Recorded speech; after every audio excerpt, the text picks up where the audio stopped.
let's talk about keyboards. Right, I've been thinking about getting a new keyboard. Now, the angle of this is tricky, isn't it? Right, getting a new live keyboard for a while. Up until now, my main setup has been MIDI keyboards, main stage. I've got a desktop Prophet 6, which I love and like playing live, but it's a desktop, so I need another MIDI keyboard for that. So it's like triple keyboard stand, laptop stand, all sorts of things going on at the same time. I'm going to turn the gain down on this mic. There. And it looked really cool. It's a cool looking setup, but a lot of hassle to kind of set up in time on short gigs, short setups. And main stage has gone wrong. It doesn't go wrong that often, to be honest, but sometimes there are little skips or jumps, and I just feel like when there's so many wires on stage and so many things that could be tripped over and all those things, I want to kind of minimize that. And I've never really had a keyboard that just does piano, Rhodes, and the basics sort of stuff. And there's a couple of gigs I've got this year that are just that, and I feel like I don't really want to lug a laptop stand and multiple keyboards and stuff like that. I just want one thing. I could just bring one item. So the first thought would always be, or at least I imagine most people would say, oh, why don't you get a Nord keyboard? Some people don't like them, but I think they are brilliant. They are excellent keyboards. If my budget was immense, I would have totally got a Stage 4 and been pretty happy, because I think the Stage 4 was really cool. And I really like how it's laid out. Almost knob per function, and just very quick and easy to kind of program. At least, well, it takes a bit of time to get used to it, obviously, but everything's kind of there, so it's straightforward, and all the sounds are brilliant. But a Nord Stage 4 is like $3,000 to $4,000. It's quite a lot of money. I can't really warrant paying that much. I don't have that much money to spend on a keyboard right now, let's be honest. Nord Stage 3 secondhand could have been an option. Still quite expensive, $2,500, $3,000 still. And then Nord Stage 2, I think pretty cool still, but I don't want to be so out of date that things don't get updated in time. So I've cancelled out the Nord Stage. Basically too expensive or too old. Then there's the options from Yamaha, a bit cheaper than a Nord, but quite similar. I've not been hugely impressed by some of the sounds comparatively to the Nord. The series that really did intrigue me was the CK series from Yamaha, which is a lot more low budget. It's about $1,000-ish. Like I think the one slightly under the 61 key and slightly higher than the 88 key. I might be wrong, something like that. That was kind of where I was thinking, and I tried one out and I thought it's not bad. It's very similar to the Nord. It's got faders for each part of the keyboard. You can split the keyboard up a bit. It's got the organ faders, which is really cool. But I don't play that much organ, so I don't really care too much. And I think if I did do that, I'd probably just get one of the Ferrofish things to add on for when I needed it. I don't do it that often. Like, if I do it, it just needs to be kind of a straightforward thing. I'm not playing organ sets as such. Not yet. Maybe one day. But and then so yeah, tried that, but I thought, the sounds are good, but they're quite limited. There's not much you can do with them. There's effects, yes, but you can't change the sounds too much. There are a few sounds, but there's no way of updating the sounds as far as I can tell. I might be wrong. Tell me if I'm wrong. It's too late now, probably, but and I wasn't a huge fan of the touch of the keyboard itself. So okay, I thought, but they were still kind of where I was heading. I think that's where I was going to go for. Then there's the Rolands. I don't really like them. Don't know why. There you go. And then I started thinking maybe a Nord Piano 5, or the Nord Piano 5 or an Electro HP or something like that. One of those two would be pretty good. I'm not sure what that squeaking was. Somebody's trying to open the door upstairs. Stop it. Nord Piano. Had a go on one of those. Really nice. Really lovely piano sounds. Less terms of split. You can split twice, and then you can have layers, so you can have 4 things at the same time, which kind of works. I didn't see any way of kind of adding external stuff to that, or an easy way of doing that, but maybe there was. I know the Nord Stage is pretty good at adding external stuff, but I couldn't see anything on Nord Piano.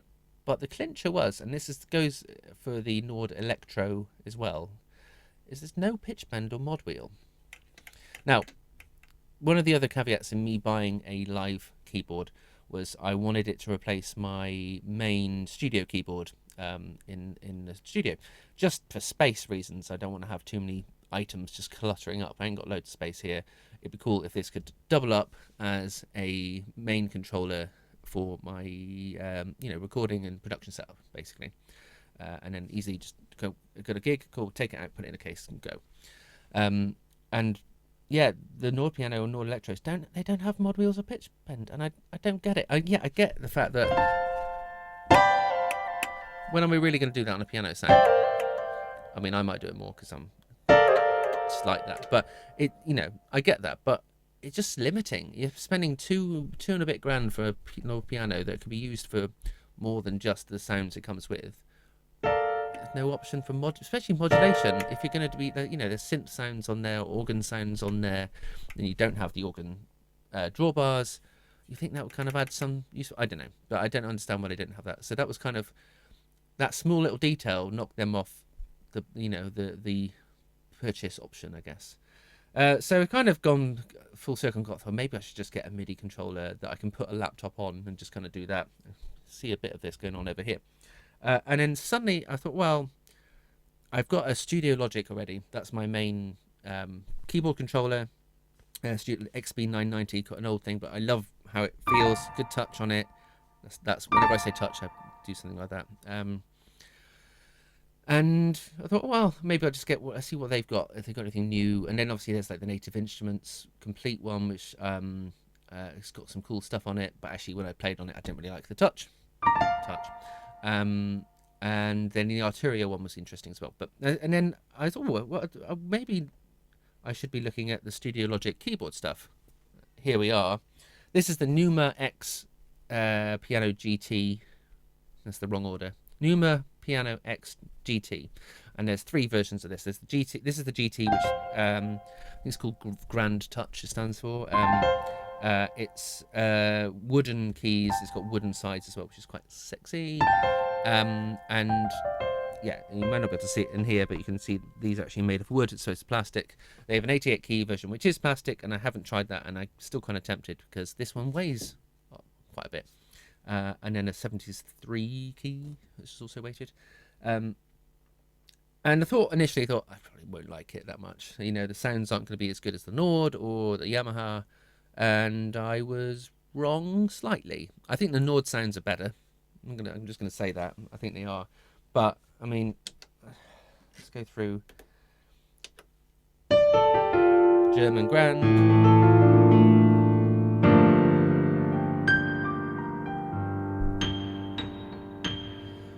It's pretty good. And I'll go into more detail about why I like these piano sounds and how you can tweak them as well. But the things that sold it for me are a couple of things, essentially. The UI looks like there's not enough, there's not enough stuff here to kind of make things easy to control. But actually, they've kind of laid it out in a really simple way. You have basically 4 zones, 4 bits, 4 sounds that can be either split or layered up against each other, and you kind of all controlled from these 4 knobs and buttons here. I'll show a bit more detail on that in a minute. But it's so easy to assign it to external stuff. There's the choice of sounds over here. You've got piano, Rhodes, etc. here, and then MIDI.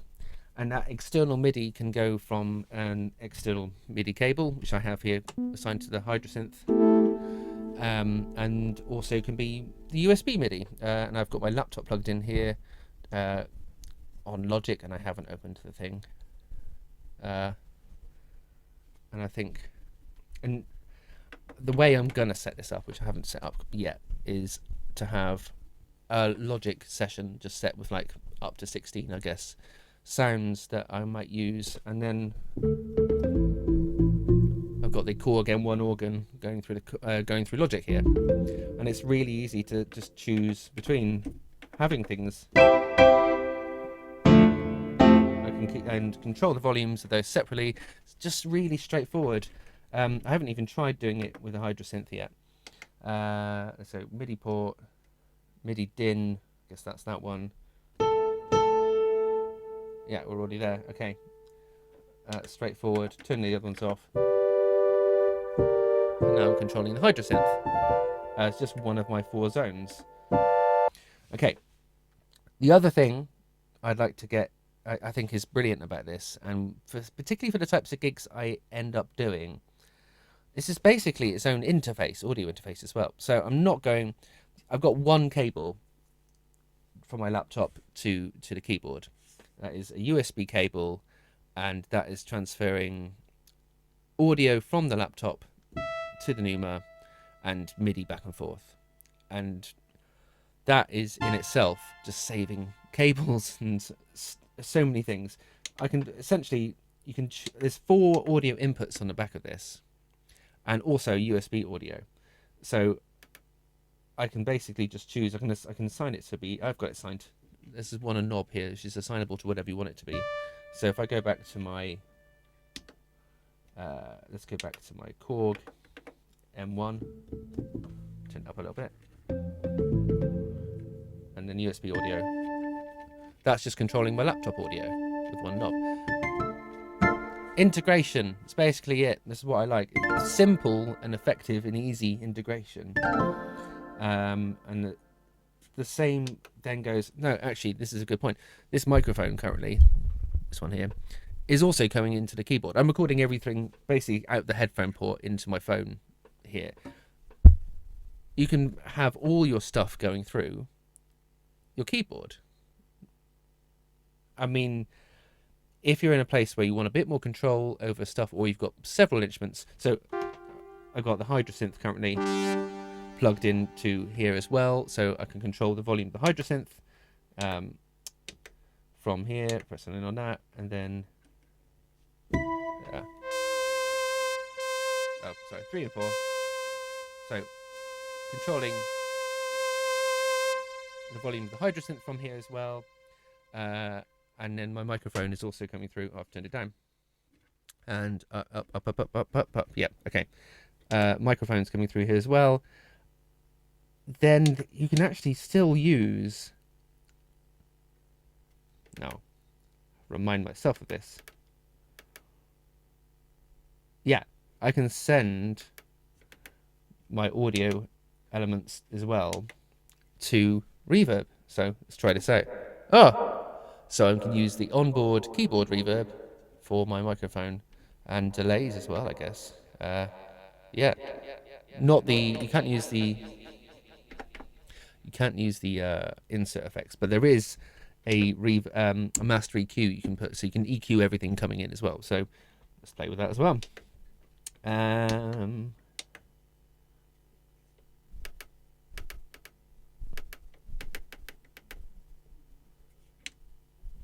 Oh, there we go. Yeah, so if you press on hold on here, I've got a high EQ here. It takes off, low and mid. I think that's been upgraded to have a parametric thing as well. So let's do that. But yeah, just this becomes the centerpiece on a live gig for me. I can just, if I wanted to turn up with a vocalist anywhere. Now, obviously, most of the time it's going to go through a PA, but I could just plug everything in here, and we could come out just off, could send them a stereo thing. If we were being really picky about EQ and microphones and reverb and stuff, we could just do that from here. I'm not going to do that probably, but I probably will if I'm doing a keys and guitar gig or a keys and horns gig. I might put things through here, because if I'm doing pedals, I can just put them in here. There's none of this DI box. Well, you still might want a DI box for two outs, but I don't know. I just like the idea that I can plug things in here. If I'm doing a multiple keys rig, which I am in this scenario. Sorry, you can't see it. The Hydrosynth is here, but I don't have to send.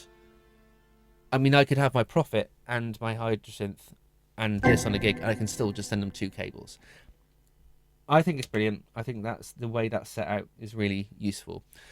I think I banged on about how much I like this for a while. I might just, for those who are interested, going to continue, and I'll just show you a little bit more about how it's laid out here. You can kind of get a bit closer in on this.